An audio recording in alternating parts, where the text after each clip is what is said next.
So I was just really pleased with our start, and I thought we came ready to play. You know, the other night we challenged Charisma to help us get off to a good start because we hadn't the last two, and I thought she did. She posted and sealed inside, and then Amber and Ivory made some threes early, and we got off to a great start, which is really important to our team because we hadn't done that the last two games. And that just the other stat that really sticks out is 24 assists to 9 turnovers. I don't know how many times this program's had that in the last 5 years. To have 15 more assists than turnovers says a lot about our team making the easy pass and doing the right thing. I thought Alexis was fantastic, running the break and making great decisions. And then obviously Ivory stepping up and making shots when we had it. Ivory had 32 and only missed 3 shots throughout the whole day. So great to have another 3-point shooter. We got a great one in Amber, and if Ivory can be consistent, that'll really help our team. So proud of our team. Good win today, and good way to finish the week. And I guess the other thing is just, it says a lot about a team. You learn a lot about your team after a loss. You know, are they going to cave? Are they going to come out confidently? What are they going to be like? Are they going to come out and fight? And I thought we did that today. Questions? Yeah, questions? I guess Ivory had such a terrific game. I'm sure you have more thoughts on what did you see exactly from her today that maybe allowed her to do what she did? Yeah, you know, the one thing was Ivory, she was hurt all spring and summer. She had surgery on her knee, and she couldn't do anything till we started in almost mid-September.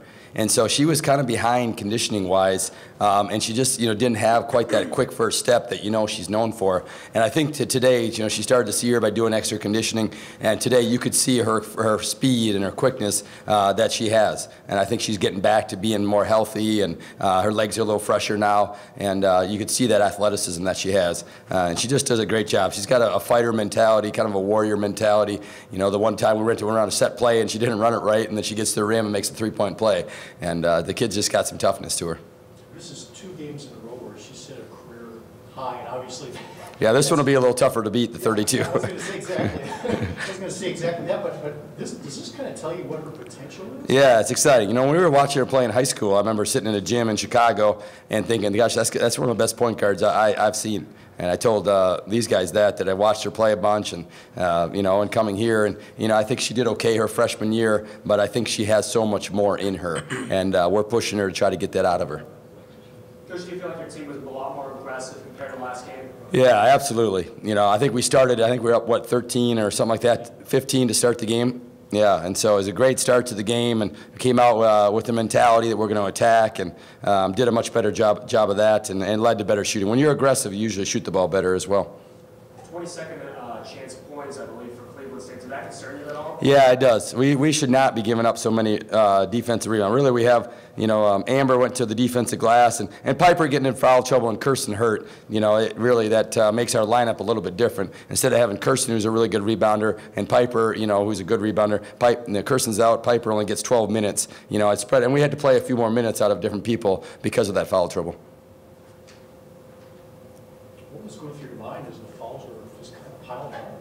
Yeah, what do we do to help? You know, defensively, we went to the buzz. We usually don't foul as much in the buzz, so that's why we played that a lot tonight. And then we made an adjustment. You know, they were trying to throw it over the top of the guards and then drive it. And one of the things we talked about ahead of time, hey, this might be a way to save our legs a little bit, because if you play the buzz really aggressively at half court, you cover a lot of ground and you have to fly around. In the second half against Bradley, I noticed that we were tired and we didn't fly around. So we talked about as a staff, let's back up the guards a little bit and give us less ground to cover. And I think that was really effective. Late in the game, you know, we're kind of wondering what to do against the buzz, which was great.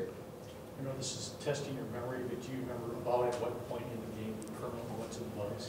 Well, late in the first half, you know, when we got to 8-9 fouls, and we had certain kids, Piper had 3, Charisma had 2, and Nia had 2. I think I looked down the list, we had a lot of kids with 2 fouls, so we went to more buzz there in the first half. And then the second half, we just kind of switched it up when we needed to.